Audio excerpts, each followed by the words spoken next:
This is a Let's Talk Church Safety and Security microsode with your host, Paul Buckner. So, part two. One of the realities of a gunfight is because of vasoconstriction, because of our tunnel vision, because of our audio exclusion, because of all these things happening. And if you've never read or listened to On Killing and On Combat by the venerable Colonel Dave Grossman, you absolutely need to. And so what ends up taking place inside of our body, the things that we experience, and I've talked about all this before, but for folks that missed it, for newer members, it's powerful. You may violently have to go to the bathroom right before or right after. It's just the strangest thing. And one of the realities is you may see people that you always felt were extremely squared away. Like, this person will have my back. And you may find that they don't. I've literally seen situations where there was an active threat to a crowd of people, and this person was coming up with intent to harm. And one man out of 200 people joined me to confront the threat. And the guy decided he didn't want anything to do with it. Every earmark of what he was doing was he was going to try to shoot into this crowd. And I get leaving with your family and getting out of there, but it also amazed me, and this is one of those don't set yourself up to fail things. I was amazed by the people that weren't carrying chamber. I was amazed by the people that said, "Oh, I'm not worried about it. My gun's in my truck." Those moments amazed me. I was amazed by the people who had all of this bravado, which the more bravado I hear out of somebody, the less I tend to believe there's anything to them. The guy that looks at me quietly and nods once, that's the guy I am more likely to believe would have my back.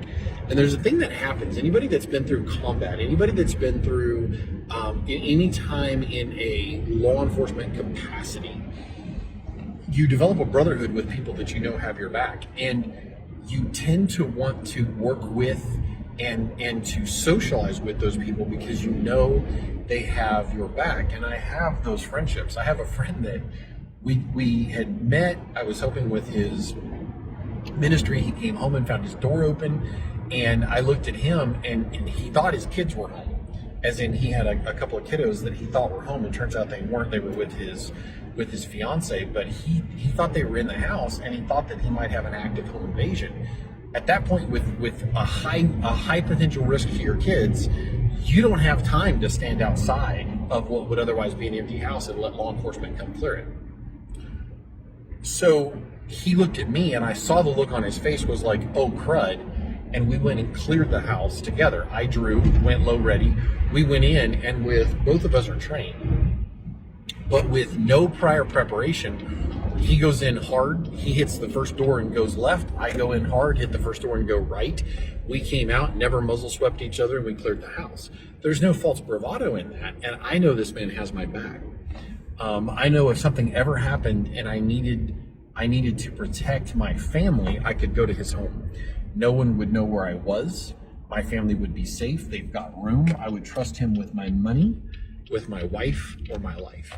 There is such a brotherhood. But what I will tell you is there are going to be people that you will think will have your back who won't. And I've been in situations where rooms needed to be entered, things needed to be cleared. I had somebody ghost me one time because this guy had promised me, and he's got enough of a background that I would have thought he would have had my back. And he should have. And he promised he would have my back, and he ghosted me. And I had two people show up to protect someone whose life was very much in danger. And we set up a safe house for them. No false bravado in that. The person that was the threat got taken care of. Law enforcement did their thing. Life is good, happy ending. Bad guy never knew where this person was. But my friend that I thought had my back didn't have my back. We'll continue this in the next segment. If you enjoyed this microsode, check out the video and audio versions of the Let's Talk Church Safety and Security podcast.